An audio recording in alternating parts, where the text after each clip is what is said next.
La force absolue qui nous donne cette certitude pour continuer dans la foi en cette humanité qui est dans le ciel.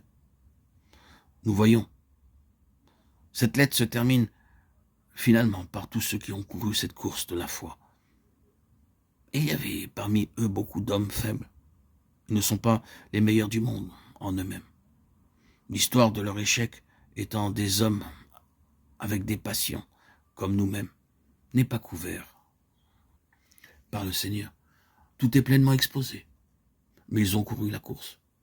C'est pourquoi il dit, courons avec patience la course qui est devant nous, fixant les yeux sur Jésus. Hébreux 12, 1, 2. Couronné de gloire et d'honneur. Hébreux 2, 9. Il est le garant que nous serons couronnés de gloire et d'honneur par la foi en lui. Vous pouvez avoir une aussi petite foi en vous-même que vous voulez. Peut-être que moins vous en aurez, mieux ce sera. Mais n'en restez pas là, avec votre manque de foi en vous-même. Votre force pour aller de l'avant sera de regarder non à vous-même, mais à Jésus. Couronné de gloire et d'honneur, cela vous fait-il quelque chose qu'il y ait là un homme tenté et éprouvé comme nous l'avons été par les feux de l'antagonisme et du mal, cherchant toujours à le perdre et à le détruire. Il est passé par tout cela. Il a triomphé, couronné de gloire et d'honneur. L'a-t-il fait pour lui-même? Non. Il le faisait pour nous. Notre force pour marcher se manifeste en regardant à lui.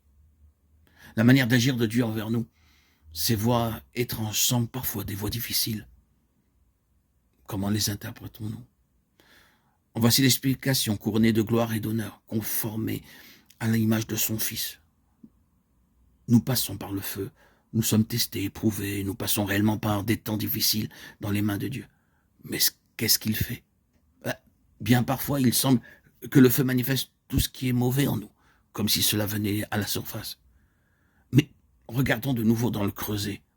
La crasse, l'écume est apparue à la surface, c'est vrai. Mais qu'est-ce qu'il y a en dessous? L'or est en dessous. Nous ne voyons que ce qu'il y a à la surface. Ce sont les choses qui se voient que nous remarquons. Mais Dieu fait quelque chose de profond en dessous. Ce ne serait pas bien pour nous de savoir tout ce que Dieu fait tout au fond.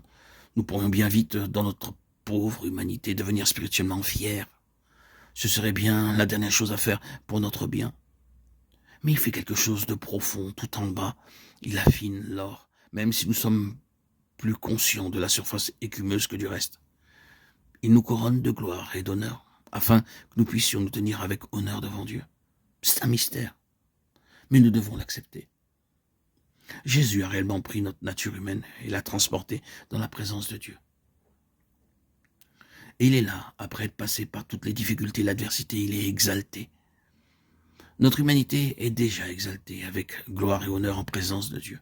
Jésus est là. Il est le gage que, alors que notre présence devant Dieu conduirait à notre complète destruction, nous pourrons demeurer dans la présence de Dieu sans être détruits. Il est le gage de cela. Si vous l'avez perdu, si vous êtes en danger de la perdre, ou si vous ne l'avez jamais encore suffisamment saisi, maintenez-vous fermement sur la base d'une grande foi objective. Nous pouvons devenir tellement subjectifs dans notre foi, dans notre doctrine, que nous sommes totalement occupés avec ce qui est au-dedans de nous-mêmes, et c'est une chose dévastatrice. Vous n'aurez jamais d'encouragement, vous perdrez tout espoir en agissant ainsi. Puisse le Seigneur établir cet équilibre entre la vérité subjective et objective et restaurer en nous la pleine harmonie d'un grand fait, de ce fait glorieux sans lequel tout le côté subjectif sera pour notre perte.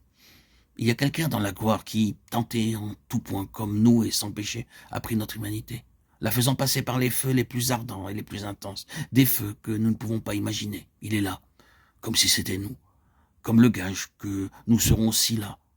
Pour moi, c'est merveilleux. C'est cela l'évangile, c'est cela la substance, l'essence, le cœur du christianisme. L'incarnation est le véritable cœur du christianisme. Oh, oui, quelle que soit la longueur de notre vie, nous n'allons pas avoir de nous-mêmes une meilleure opinion ou trouver en nous de quoi nous féliciter. Cela va aller de pire en pire, mais la contrepartie de tout cela, c'est Christ en vous, l'espérance de la gloire, couronné de gloire et d'honneur.